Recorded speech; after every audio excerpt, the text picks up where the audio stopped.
Computer and mobile tips YouTube ചാനലിലേക്ക് സ്വാഗതം. നമ്മൾ സ്മാർട്ട് ഫോണുകൾ ഉപയോഗിക്കുന്നവരാണ്. നമ്മളുടെ സ്മാർട്ട് ഫോണിൻ്റെ ക്യാമറ തന്നെത്താൻ ഓണായി നമ്മളുടെ വീഡിയോകളോ ഫോട്ടോസോ ഒക്കെ എടുത്ത് മറ്റെവിടെയെങ്കിലും അയച്ചു കൊടുക്കുകയാണെങ്കിൽ എന്തായിരിക്കും ഒരു അവസ്ഥയല്ലേ? കാരണം നമ്മളെല്ലാവരും ഫ്രണ്ട് ക്യാമറയുള്ള സ്മാർട്ട് ഫോണുകൾ ഉപയോഗിക്കുന്നവരാണ്. അതിനോടൊപ്പം തന്നെ നമ്മൾ പ്രൈവറ്റ് ആയിട്ടുള്ള ഫോട്ടോസ് നമ്മുടെ സ്മാർട്ട് ഫോണുകൾ ഉപയോഗിച്ചെടുക്കാറുണ്ട്. ഈ ഫോട്ടോസ് നമ്മുടെ ഫോണിൻ്റെ ഗ്യാലറിയിൽ സേവ് ആകാറുണ്ട്.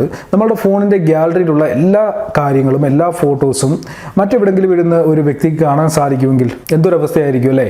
അതേപോലെ തന്നെ നമ്മൾ കോൾ ചെയ്യുന്നത് റെക്കോർഡ് ചെയ്യുന്നു. എവിടെയെങ്കിലും ഇരുന്ന് നമ്മൾ ചെയ്യുന്ന കോളുകൾ റെക്കോർഡ് ചെയ്യപ്പെടുന്നുണ്ട്. നമ്മൾ സംസാരിക്കുന്ന കാര്യങ്ങൾ മറ്റൊരു വ്യക്തി കേൾക്കുന്നു. അങ്ങനെയുള്ള കാര്യങ്ങൾ സംഭവിച്ചു കഴിഞ്ഞാൽ നമുക്കത് അക്സെപ്റ്റ് ചെയ്യാൻ സാധിക്കുന്ന ഒരു കാര്യമല്ല. എന്നാൽ കഴിഞ്ഞ ദിവസങ്ങളിൽ നടന്ന ഒരു സ്റ്റഡിയുടെ അടിസ്ഥാനത്തിലുള്ള റിപ്പോർട്ടിൽ പറയുന്നത് 2 മൊബൈൽ കമ്പനികൾ അവരുടെ മൊബൈൽ ഉപയോഗിക്കുന്ന വ്യക്തികളുടെ വിവരങ്ങൾ സ്പൈ ചെയ്യുന്നുണ്ടെന്നാണ് ഈ റിപ്പോർട്ടിന്റെ അടിസ്ഥാനത്തിൽ അറിയാൻ സാധിച്ചത്. ZTE, ഹുവാവേ 2 കമ്പനികളെ കുറിച്ചാണ് ഇങ്ങനെയുള്ള ഒരു ന്യൂസ് ഇപ്പോൾ പുറത്തു വന്നിരിക്കുന്നത്.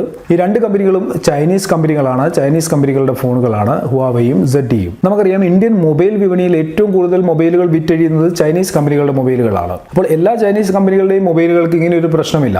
എന്നാൽ ഈ അടുത്ത സമയത്ത് വന്ന പഠനങ്ങളുടെ അടിസ്ഥാനത്തിൽ ഈ 2 കമ്പനികളാണ് ബ്ലാക്ക് ലിസ്റ്റിൽ വന്നിരിക്കുന്നത്. ഈ 2 കമ്പനികളും അവരുടെ ഫോണുകൾ ഉപയോഗിക്കുന്ന വ്യക്തികളുടെ വിവരങ്ങൾ ചോർത്തുന്നുണ്ടെന്ന് തന്നെയാണ് റിപ്പോർട്ടുകൾ പറയുന്നത്. നിങ്ങൾക്ക് ഡാർക്ക് വെബിനെ കുറിച്ച് അറിയാമായിരിക്കും. ഇതിനു മുമ്പ് ഞാൻ ഡാർക്ക് വെബിനെ കുറിച്ചുള്ള വീഡിയോകൾ അപ്ലോഡ് ചെയ്തിരുന്നു. ഇതേപോലെ ഓരോ വ്യക്തികളുടെയിൽ നിന്നും സ്പൈ ചെയ്യുന്ന വിവരങ്ങളെ ഡാർക്ക് വെബിലും മറ്റും വലിയ വിലയ്ക്കാണ് വിൽക്കുന്നത്. ഒരുപക്ഷെ ഇതേപോലെ ട്രസ്റ്റഡ് അല്ലാത്ത കമ്പനികളുടെ മൊബൈലുകൾ ഉപയോഗിക്കുന്നവരുടെ വിവരങ്ങൾ സ്പൈ ചെയ്ത് ഇതേപോലെ ഡാർക്ക് വെബിലും മറ്റും ഈ കമ്പനികളോ അല്ലെങ്കിൽ ഏതെങ്കിലും വ്യക്തികളോ വിൽക്കുന്നുണ്ടാകാം. നമുക്കതറിയാൻ സാധിക്കുകയില്ല. അപ്പോൾ നമ്മൾ മൊബൈൽ വാങ്ങുമ്പോൾ ഒരു കാര്യം ശ്രദ്ധിക്കേണ്ടത് വളരെ ട്രസ്റ്റഡ് ആയിട്ടുള്ള കമ്പനി ആയിരിക്കണം. ഇപ്പോൾ Xiaomi എന്ന് പറയുന്ന കമ്പനി ഒരു ചൈനീസ് കമ്പനിയാണ്. എന്നാൽ ഇന്ത്യൻ മാർക്കറ്റിൽ ഏറ്റവും കൂടുതൽ ഫോണുകൾ വിറ്റഴിയുന്നത് Xiaomiയുടെ ഫോണുകളാണ്. അപ്പോൾ Xiaomi എന്ന് പറയുന്ന കമ്പനിയിൽ ആളുകൾക്കൊരു ട്രസ്റ്റ് ഉണ്ട്. അത് കീപ്പ് ചെയ്തുകൊണ്ടാണ് ഇപ്പോഴും Xiaomi എന്ന് പറയുന്ന കമ്പനി ഇന്ത്യയിൽ പ്രവർത്തിക്കുന്നത്. അതേപോലെ ഇപ്പോൾ Asus എന്ന് പറയുന്ന കമ്പനിയുടെ ഫോണുകളൊക്കെ തന്നെ വളരെ ട്രസ്റ്റഡ് ആയിട്ടുള്ള കമ്പനികളാണ്, വളരെ ട്രസ്റ്റഡ് ആയിട്ടുള്ള ബ്രാൻഡാണ്. അവരുടെ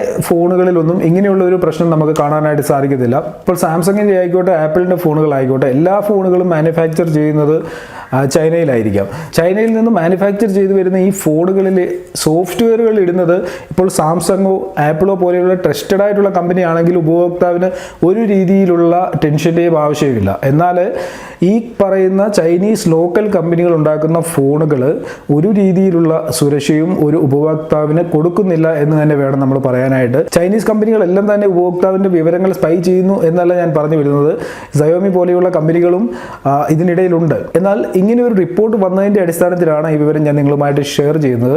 ഫേസ്ബുക്ക് പോലെയുള്ള വലിയ ബ്രാൻഡുകളുടെ മേലെ ഇതേപോലെയുള്ള ആരോപണങ്ങൾ വന്നിട്ടുണ്ടെങ്കിൽ, അതായത് ഉപഭോക്താവിൻ്റെ വിവരങ്ങൾ ചോർത്തിയെടുത്ത് മറ്റ് കമ്പനികൾക്ക് വിൽക്കുന്നു എന്നുള്ള ആരോപണം വന്നിട്ടുണ്ടെങ്കിൽ നമ്മൾ ഈ വാങ്ങുന്ന ചൈനീസ് കമ്പനികളുടെ ഫോണുകൾ എത്ര കണ്ട് സുരക്ഷിതം ആയിരിക്കുമെന്നുള്ളത് നമ്മൾ തന്നെയാണ് വിലയിരുത്തേണ്ടത്. ഇപ്പോൾ സാംസങ് ആയിക്കോട്ടെ ആപ്പിൾ ആയിക്കോട്ടെ ഈ കമ്പനികളൊക്കെ തന്നെ സോഫ്റ്റ്വെയർ ഡെവലപ്പിന് വേണ്ടി ലക്ഷക്കണക്കിന് മില്യൺസ് ഡോളർ ചെലവാക്കുന്ന കമ്പനികളാണ്.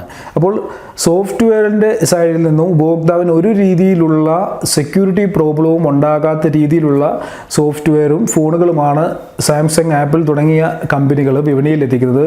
സാംസങ്ങിൻ്റെ ഫോണുകൾ ചെറിയ രീതിയിൽ ഹാങ് ആവും. എന്നാൽ സെക്യൂരിറ്റിയുടെ കാര്യത്തിൽ, സുരക്ഷയുടെ കാര്യത്തിൽ സാംസങ് ഫോണുകൾ തന്നെയാണ് മുമ്പിൽ, അതേപോലെ ആപ്പിൾ ഫോണുകളും. എന്നാൽ ചൈനീസ് കമ്പനികൾ നമുക്ക് സെക്യൂരിറ്റി കുറവാണെങ്കിലും പെർഫോമൻസിൻ്റെ കാര്യത്തിൽ ചൈനീസ് ഫോണുകളായിരിക്കും മുമ്പിൽ. ഇപ്പോൾ ഗൂഗിളിൻ്റെയൊക്കെ സോഫ്റ്റ്വെയർ ഡയറക്റ്റ് ആയിട്ട് വരുന്ന ഫോണുകളാണെങ്കിൽ ഓരോ മാസവും ഗൂഗിളിൻ്റെ സെക്യൂരിറ്റി അപ്ഡേറ്റ് നമുക്ക് ആ ഫോണുകളിൽ ലഭിക്കുന്നുണ്ട്. അപ്പോൾ ട്രസ്റ്റഡ് ആയിട്ടുള്ള കമ്പനികളുടെ ഫോണുകൾ പരമാവധി വാങ്ങാനായിട്ട് ശ്രമിക്കുക. വിപണിയിൽ പുതിയതായിട്ട് പൊട്ടിമുളച്ചു വരുന്ന ഒരുപാട് ചൈനീസ് കമ്പനികളുണ്ട്. അപ്പോൾ ഇവരുടെയൊക്കെ ഉള്ളിലുള്ള ഉദ്ദേശം എന്താണെന്ന് ഒരു പക്ഷേ നമുക്ക് മനസ്സിലാക്കാനായിട്ട് സാധിക്കത്തില്ല. ഇതേപോലെയുള്ള കാര്യങ്ങൾ നമ്മൾ പലയിടത്തു നിന്നായിട്ട് അറിയുമ്പോഴാണ് ഇങ്ങനെയുള്ള കമ്പനികൾ ഇതേപോലെ ഓരോ വ്യക്തികളുടെയും വിവരങ്ങൾ സ്പൈ ചെയ്യുന്നു എന്ന് മനസ്സിലാക്കാനായിട്ട് സാധിക്കുന്നത്. അപ്പോൾ ഇന്നത്തെ വീഡിയോയിൽ ഈ ഒരു കാര്യം നിങ്ങളുമായിട്ട് ഷെയർ ചെയ്യണമെന്ന് തോന്നി, അതുകൊണ്ടാണ് ഇങ്ങനെ ഒരു വീഡിയോ അപ്ലോഡ് ചെയ്യുന്നത്. നിങ്ങൾ വീഡിയോ ഇഷ്ടപ്പെട്ട് കാണുമെന്ന് ഞാൻ കരുതുന്നു. വീഡിയോ ഇഷ്ടപ്പെട്ടാൽ ലൈക്ക് ചെയ്യുക. അതിനോടൊപ്പം തന്നെ വീഡിയോയുമായി ബന്ധപ്പെട്ട് നിങ്ങളുടെ അഭിപ്രായം ഈ വീഡിയോയുടെ താഴെ കമൻറ്റ് ചെയ്യുക. നിങ്ങൾ ഏത് കമ്പനിയുടെ ഫോണാണ് ഉപയോഗിക്കുന്നത്? നിങ്ങൾ ചൈനീസ് കമ്പനികളുടെ ഫോണുകളാണോ കൂടുതൽ ഉപയോഗിക്കാനായിട്ട് ഇഷ്ടപ്പെടുന്നത്? അതല്ല എന്നുണ്ടെങ്കിൽ ആപ്പിൾ, സാംസങ് പോലെയുള്ള കമ്പനികളുടെ ഫോണുകളാണോ നിങ്ങൾ കൂടുതൽ ഇഷ്ടപ്പെടുന്നത്? അത് നിങ്ങൾ ഈ വീഡിയോയുടെ താഴെ കമൻറ്റ് ചെയ്യുക. വീഡിയോ നിങ്ങളുടെ സുഹൃത്തുക്കൾക്ക് വേണ്ടിയും ഷെയർ ചെയ്തേക്കുക. ഓക്കെ ഫ്രണ്ട്സ്, ഇന്നത്തെ വീഡിയോയിൽ ഇത്രയേ ഉള്ളൂ. ഇതിലും നല്ല അറിവുകളുമായി നമുക്ക് അടുത്ത വീഡിയോയിൽ കാണാം.